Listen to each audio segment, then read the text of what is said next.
सबसे पहले माई को मेरी तरफ से और ऑल पाकिस्तान की तरफ से ढेर सारी जन्मदिन की शुभकामनाएं। मेरी तरफ से और पूरे पाकिस्तान की तरफ से MS धोनी को जन्मदिन की शुभकामनाएं। मेरी हमेशा दुआ उनके साथ है कि इस तरह ही वो अपनी जीवन में सफल रहें, तरक्की करें और आगे उनको खुदा और तरक्कियां देता रहे। MS धोनी वो कप्तान है जिन्होंने कम टाइम में इतनी बड़ी अचीवमेंट्स हासिल की। क्या आपने उनकी बायोग्राफी सुनी हुई है? अगर नहीं सुनी तो मैं उनके बारे में एक छोटी स्टोरी पेश करने जा रहा हूँ, तो आप वो स्टोरी गौर करके सुनिएगा। उसके बाद तो मैं आपसे मिलता हूँ एक बार सुन लेते हैं उनकी ग्राफी कि उनका क्रिकेट कैसे आगाज़ हुआ, पहले वो क्या करते थे, क्या नहीं करते थे। तो मैंने सब कुछ स्टोरी के अंदर बताया हुआ है, आप स्टोरी एक बार देख लें। उसके साथ मैं आपको बताऊँगा, उसके बाद एक बार फिर हम आपके खिदमत में हाजिर होंगे। तो आइए सबसे पहले जान लेते हैं उनकी करियर की स्टोरी। लगाया जा सकता है कि यहाँ क्रिकेट को धर्म और क्रिकेटर्स को भगवान का दर्जा दिया जाता है। और अगर बात की जाए इस खेल के कैप्टन की, तो आप खुद ही सोच लीजिए कि उसके ऊपर पूरे देश का कितना दबाव होता होगा।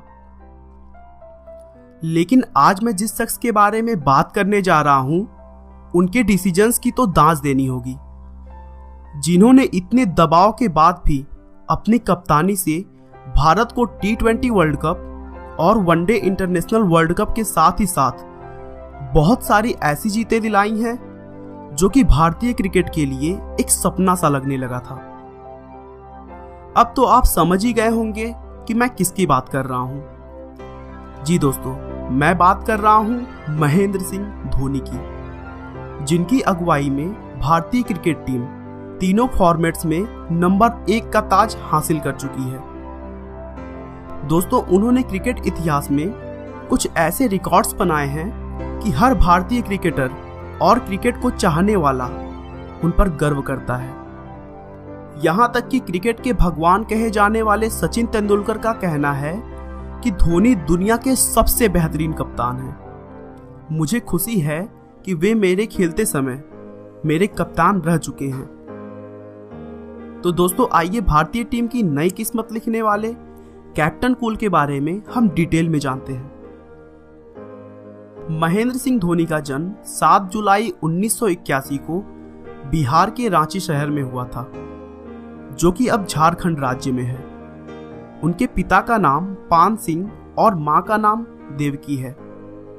वैसे तो धोनी का होम टाउन उत्तराखंड के अल्मोड़ा जिले में लावली नाम के एक गांव में है, लेकिन उनके पिता पान सिंह की जॉब मैकोन कंपनी में जूनियर मैनेजमेंट ग्रुप में लग गई, जिसकी वजह से उन्हें पूरे परिवार के साथ रांची में शिफ्ट होना पड़ा।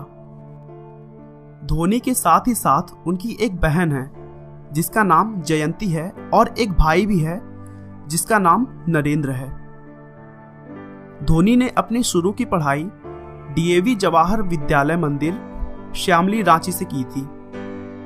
MS भले ही आज सफल क्रिकेटर के तौर पर जाने जाते हैं, लेकिन बचपन में उन्हें बैडमिंटन और फुटबॉल का बहुत शौक था और उस समय तक शायद क्रिकेट का उन्होंने कभी कुछ ज्यादा सोचा नहीं था। फुटबॉल की बात करें तो वह इस खेल में इतने अच्छे थे कि छोटी उम्र में ही उन्हें डिस्ट्रिक्ट और क्लब लेवल पर मैचेस खेलना स्टार्ट कर दिया था। वह अपनी फुटबॉल टीम में एज अ गोलकीपर खेलते थे। उनका गोलकीपर के तौर पर अच्छे परफॉर्मेंस को देखते हुए फुटबॉल टीम के कोच ने उन्हें क्रिकेट में हाथ आजमाने के लिए भेजा। हालांकि धोनी ने उससे पहले कभी क्रिकेट नहीं खेला था, फिर भी उन्होंने अपने विकेट कीपिंग से सबको बहुत प्रभावित किया और कमांडो क्रिकेट क्लब के रेगुलर विकेट कीपर बन गए। क्रिकेट क्लब में उनके अच्छे परफॉर्मेंस की वजह से उन्हें 1997-98 के दौरान वीनू माकन ट्रॉफी अंडर 16 चैंपियनशिप के लिए चुना गया, जहां उन्होंने जबरदस्त परफॉर्मेंस किया। धोनी सचिन तेंदुलकर और एडम गिलक्रिस्ट के बहुत बड़े फैन थे। वह अपने शुरुआती दिनों में लंबे लंबे बाल रखा करते थे, क्योंकि उन्हें बॉलीवुड एक्टर जॉन अब्राहम बहुत पसंद थे और वह उन्हीं की तरह दिखना चाहते थे। जॉन की तरह ही धोनी को भी तेज रफ्तार से बाइक और कार चलाने का शौक है और आज भी जब भी कभी धोनी को टाइम मिलता है तो वह अपनी फेवरेट बाइक से घूमने निकल जाते हैं। क्लास 10 तक उन्होंने एक साधारण तरीके से क्रिकेट खेला क्योंकि उस समय तक उन्हें खेल के साथ साथ पढ़ाई पर भी ध्यान देना होता था और फिर 10th के बाद से वह क्रिकेट को ज़्यादा टाइम देने लगे थे। लेकिन उसी बीच उन्होंने रेलवे में टीटी के लिए एंट्रेंस एग्जाम दिया और वह उसमें सेलेक्ट हो गए। उसके बाद धोनी साउथ रेलवे के खड़गपुर रेलवे स्टेशन पर 2001 से 2003 तक एज अ टीटी काम किया। एमएस के साथ काम करने वाले लोग बताते हैं कि वह एक नेक दिल इंसान थे और अपनी जिम्मेदारियों को बखूबी निभाया करते थे। दोस्तों, धोनी हमेशा उनकी शरारती हरकतों के लिए जाने जाते हैं। एक बार की बात है, जब धोनी रेलवे के क्वार्टर पर रह रहे थे तभी वह अपने दोस्त के साथ मिलकर खुद को सफेद कंबल में पूरी तरह ढक लिया और देर रात तक अपनी कॉलोनी में घूमते रहे। वहां का पहरेदार और कुछ और लोगों ने लंबे बाल और पूरी तरह सफेद कपड़े में ढका हुआ उन्हें देखा और डर कर वहां से भाग निकले। लोगों को यहां तक यकीन हो गया था कि कॉलोनी में कोई भूत घूम रहा है। उनकी इस शरारत से लोग बहुत डर गए थे और अगले दिन यह एक बड़ी खबर बन गई थी। वह रेलवे में नौकरी के साथ ही साथ 2000 से 2003 तक रणजी ट्रॉफी का हिस्सा बने रहे। धीरे धीरे क्रिकेट की तरफ उनका पागलपन इतना बढ़ गया कि उनका काम से मन हटने लगा और उन्होंने क्रिकेट में पूरी तरह से अपना कैरियर बनाने का सोच लिया। अब बहुत सारे लोगों के मन में यह सवाल होता है कि वह नेशनल क्रिकेट टीम में कैसे सेलेक्ट हुए। तो दोस्तों, बता दूं कि बीसीसीआई की एक टीम होती है जो छोटे शहरों से सबसे अच्छे टैलेंट्स को खोजने का काम करती है और उसी टीम में से प्रकाश पोडार की नज़र धोनी के अद्भुत खेल पर पड़ी और उन्होंने धोनी को नेशनल लेवल पर खेलने के लिए सेलेक्ट कर लिया। दोस्तों, बता दूं कि प्रकाश पोडार बंगाल टीम के पूर्व कप्तान रह चुके हैं। एमएस धोनी को सबसे बड़ी कामयाबी तब मिली जब 2003 में उन्हें इंडिया ए टीम के लिए चुना गया और वो ट्राई सीरीज खेलने के लिए केनिया गए, जहां पाकिस्तान की टीम भी आई हुई थी। इस सीरीज में उन्होंने शानदार प्रदर्शन किया, जिसमें पाकिस्तान के 223 रनों का पीछा करते हुए उस मैच में उन्होंने अर्धशतक बनाया और भारतीय टीम को मैच जीतने में हेल्प की।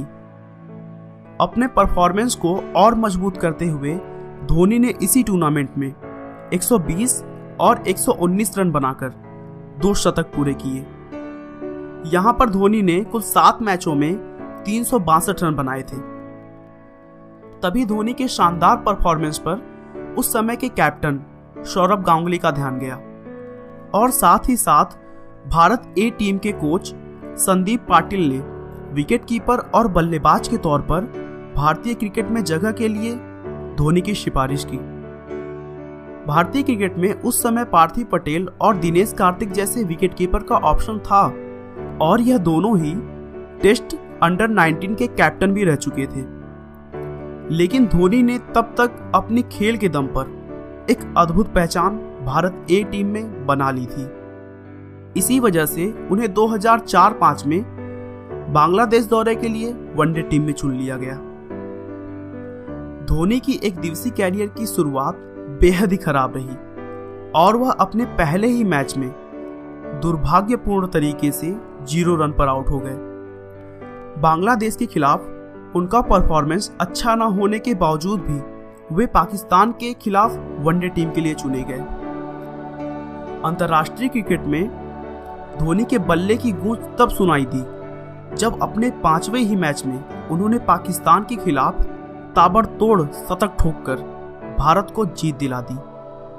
उस मैच में धोनी ने 123 गेंदों पर शानदार 148 रनों की पारी खेली थी। यह किसी भी विकेटकीपर बैट्समैन के तौर पर हाईएस्ट स्कोर था। उसके बाद भी उन्होंने अपना शानदार परफॉर्मेंस जारी रखा और टीम में अपनी मजबूत जगह बना ली। 2007 में जब राहुल द्रविड़ ने टेस्ट और वनडे कैप्टेंसी से इस्तीफा दे दिया और सचिन तेंदुलकर को टीम का कैप्टन बनने के लिए कहा जाने लगा, तो सचिन ने विनम्रता से मना कर दिया और धोनी को कैप्टन बनाने के लिए कहा, जिससे बोर्ड के मेंबर्स भी सहमत हो गए और धोनी इंटरनेशनल क्रिकेट के कैप्टन बन गए। उसके बाद से धोनी ने कभी भी पीछे मुड़कर नहीं देखा और ऐसी कप्तानी की कि 2007 में पहला T20 वर्ल्ड कप भारत ने अपने नाम किया और फिर 2011 में वनडे इंटरनेशनल वर्ल्ड कप भी अपने नाम कर लिया।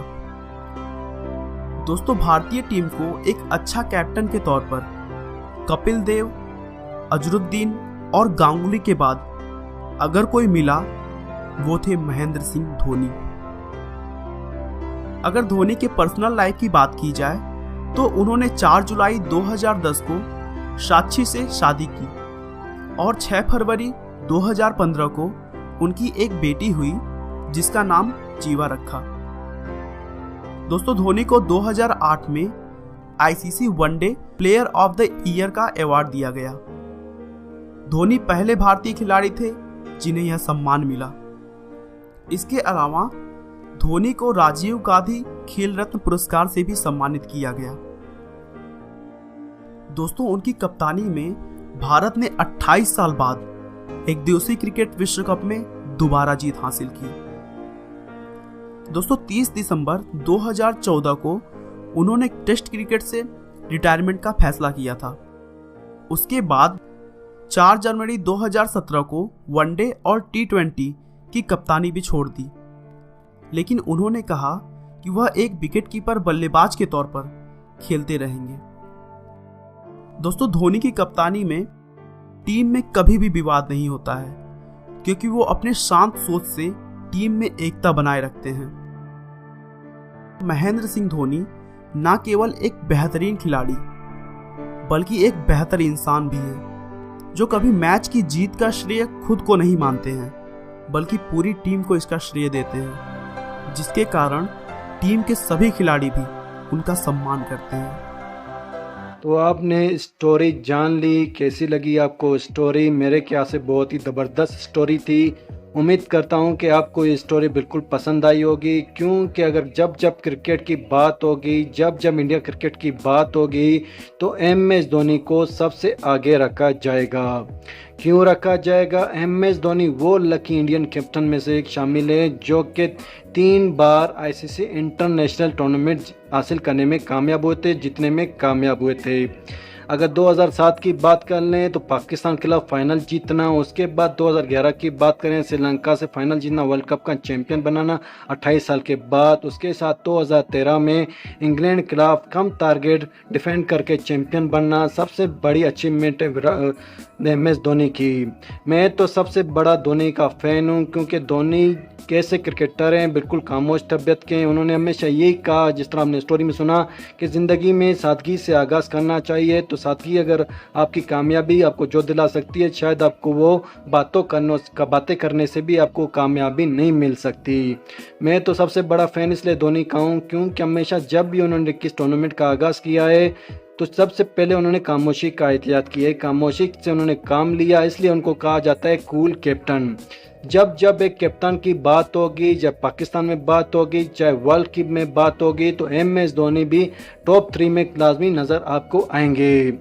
अगर बात करूं जब बात होगी फिनिशर की, तो फिनिशिंग में सबसे पहले धोनी आपको एक नई राह में नज़र आते हैं। उन्होंने जिस तरह आपने स्टोरी सुना कि उन्होंने एक नया जन्म दे दिया फिनिशिंग करने का, कि आप 5वें नंबर या 7वें नंबर पर बैटिंग करके भी मैच को फिनिश कर सकते हैं।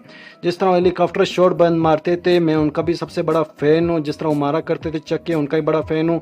और मुझे सबसे याद का लम्हा हुआ है जब वर्ल्ड कप 2011 का फाइनल हो रहा था, आखिरी जब उन्होंने छक्का लगाया तो उनका बड़ा फ़ैन था। जिस तरह मैच को उन्होंने फिनिश किया और अपनी क्रिकेट को इम्प्रूव किया, इस कैप्टन इनिंग खेली, ऊपर आकर सबसे ज़बरदस्त इनिंग खेली, इससे बड़ी बात एक कैप्टन के लिए क्या हो सकती है। खुशी की बात है ये कि धोनी सबसे पहले ये पाकिस्तानी होते हुए खुशी होती है कि वो एशियन है। जब जब एशियन की बात होगी तो सबसे ज़्यादा खुशी होती है, विराट कोहली की परफॉर्मेंस होती है, इसी बात पे खुशी होती है वो एक एशियन है, क्योंकि हमारे पड़ोसी मुल्क भी इसलिए ज़्यादा खुशी होती है, तो इसलिए हम उसकी ज़्यादा तारीफ़ करते हैं।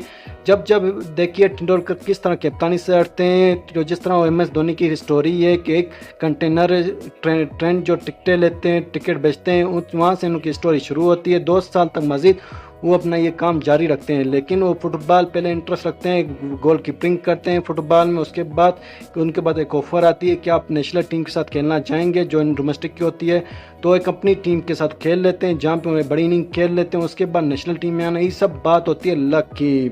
और 6 साल के अंदर इतना बड़ा लक आना और इतना बड़ा नाम कमा लेना, ये कोई अच्छी छोटी बात नहीं होती किसी भी, ये एक बड़ी बात होती है। इंसानियत के लिए एक बड़ा सबक है, अगर आप मेहनत करते हो, आपके अंदर जज्बा पाया जाए तो आप कुछ भी कर सकते हैं। आपको कुदरत की तरफ से इतनी नेमतें दी हुई हैं कि आप कुछ भी कर सकते हैं। देखिए 2007 की अगर स्टार्टिंग की बात करूँ तो एम एस धोनी को कम ही लोग जानते थे, और कम ही लोग बड़े बाल वालों को जानते थे ये कौन है, क्या करते हैं, कैसे क्रिकेट में आ गए हैं, इनको शायद बल्ला पकड़ना आता भी है या नहीं आता है।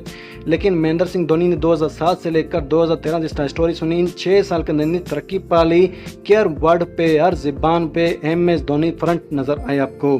चाहे बाल बड़े की फ्रंट में सब नज़र आए, कभी उन्होंने बाल कटवा के आपको नज़र आए, कभी किस शेप में नज़र आए, कभी किस प्लेस नज़र आए। मैं उनका कप्तानी का सबसे बड़ा फ़ैन हूँ, हमेशा रहूँगा। जिस तरह अभी उनके बगैर इंडिया अगर टीम बनाई जाए तो अगर एम एस धोनी ना हो तो टीम ही फालतू हो जाती, उसकी कोई बैलेंसिंग साइड नहीं हो पाती। तो एम एस धोनी ने हमेशा टीम को एक नया सहारा दिया, एक नया फिनिशिंग का रोल अदा किया, टीम को साथ लेकर चले। अच्छे इंसान भी हैं, जिस तरह जब वो जीतते थे तो टीम को क्रेडिट देते थे, एक अकेले बंदे खुद को क्रेडिट नहीं देते थे। उनकी लक की बात है, जिस तरह उन्होंने इनिंग्स खेली हैं यादगार है। मेरी तो दुआ उनके हमेशा साथ है कि इस तरह वो तरक्की करते रहे, आगे बढ़ते रहे, ताकि इस तरह की अचीवमेंट्स हासिल करते रहे। क्रिकेट नहीं तो और दुनिया के जैसे वो कारोबार होते हैं उसमें वो तरक्की करते रहे और आगे बढ़ता रहे। कुदरत उनका साथ देगा, क्योंकि जब इंसान का दिल सच्चा हो, हौसले बुलंद हो, तो इंसान कुछ भी कर सकता है, कोई भी अचीवमेंट हासिल कर सकता है। मेरे हिसाब से आप इस बात से एग्री भी करेंगे। तो उम्मीद यही की जाती है, जब तक इंसान के अंदर सांस है, हौसला है और जब तक उसके अंदर जज्बा है, तो इंसान कुछ भी कर सकता है, नामुमकिन को भी मुमकिन कर सकता है। ये एम एस धोनी की स्टोरी से साफ जाहिर होता है। अगर इंसान मेहनत करता रहे तो इंसान की एक ना एक दिन मेहनत ज़रूर रंग लाती है। अगर घर की सपोर्टिंग हो तो कुछ भी वो कर सकता है। तो मैं यार इंसान को ही फाइनल में सबक देना, एक नसीहत देना चाहूँगा, हिम्मत कभी नहीं हारनी चाहिए, हिम्मत के साथ लड़ना चाहिए, हिम्मत के साथ जज्बे के साथ लड़ना चाहिए। क्या पता आप कल एक बड़े बंदे बन जाते हो, बड़ी अचीवमेंट्स हासिल कर लेते हो, तो हिम्मत कभी नहीं हारनी चाहिए। कभी आप एक क्लास में फेल हो जाते हो तो कभी हिम्मत नहीं आना, क्या पता नेक्स्ट टाइम आपकी फर्स्ट पोजीशन भी आ सकती है, बिल्कुल आ सकती है। तो हिम्मत आपने कभी नहीं हारनी, हौसले कभी नहीं आने। एक दिन ऐसा आएगा आप भी एम एस धोनी की तरह अच्छे इंसान बन सकते हो और अच्छे बड़े इंसान बन सकते हो, जिसको आप दुनिया में आपको याद किया जाता रहेगा हमेशा। तो हमेशा हिम्मत कभी नहीं आ रही, हौसला रखिएगा, जज्बा रखिएगा। ऐसे नहीं कि मैं एक बार डॉक्टर नहीं बना तो दूसरी बार ट्राई नहीं करना, तो आप ट्राई करते रहें। क्या पता है एक दिन ऐसा आएगा आपको दुनिया जो है अच्छे डॉक्टर से पहचान सकती है, अच्छे क्रिकेटर से पहचान सकती है, अच्छे वकील के साथ पहचान सकती है। तो आपने एक ही काम करना है, न्यू जनरेशन, आपने कभी हिम्मत नहीं आनी, हौसले से लड़ना है और जज्बे से जीतना है, था कि हर कामयाबी आपको सफल हो। मेरी बेस्ट विशेष है न्यू जनरेशन के लिए, ये स्टोरी उनके लिए थी। अगर वीडियो पसंद आई हो तो एक बार ज़रूर लाइक कर दीजिएगा। एम एस के धोनी के फ़ैन है तो वीडियो को ज़रूर लाइक कर दीजिएगा। कमेंट में एक धोनी के लिए प्यारा सा कमेंट ज़रूर कर दीजिएगा, क्योंकि एक कमेंट से आपकी दिल अफजाई होगी। और धोनी के लिए अच्छी दुआ कर दीजिएगा, जो भी हो सके धोनी के लिए एक ज़रूर प्यारा सा पॉइंट नीचे कमेंट में ज़रूर कर दीजिएगा। जाते जाते एक ही रिक्वेस्ट, अगर आप मेरे चैनल फर्स्ट टाइम चैनल को विजिट करें तो अभी से कर दीजिए चैनल को सब्सक्राइब, साथ ही बेल आइकन पर ज़रूर प्रेस कर दीजिएगा, ताकि इंग्लैंड एज वेस्ट इंडीज़ और पाकिस्तान एज इंग्लैंड की लम्बा अपडेट मिलती रहे। इसलिए चैनल को सब्सक्राइब कर लें, साथ ही बेल आइकन पर ज़रूर प्रेस कर दीजिएगा, ताकि इस तरह स्टोरी आप तक लम्बा पहुंचती रहे। तो तब तक दीजिए मुझे इजाज़त, मिलते हैं न्यू वीडियो के साथ। नए दिन के सपना भी क्या रखिएगा और साथ साथ पड़ोसी का भी क्या रखिएगा। कीप फॉर वॉचिंग सनी खारा क्रिकेट पॉइंट। Thank you.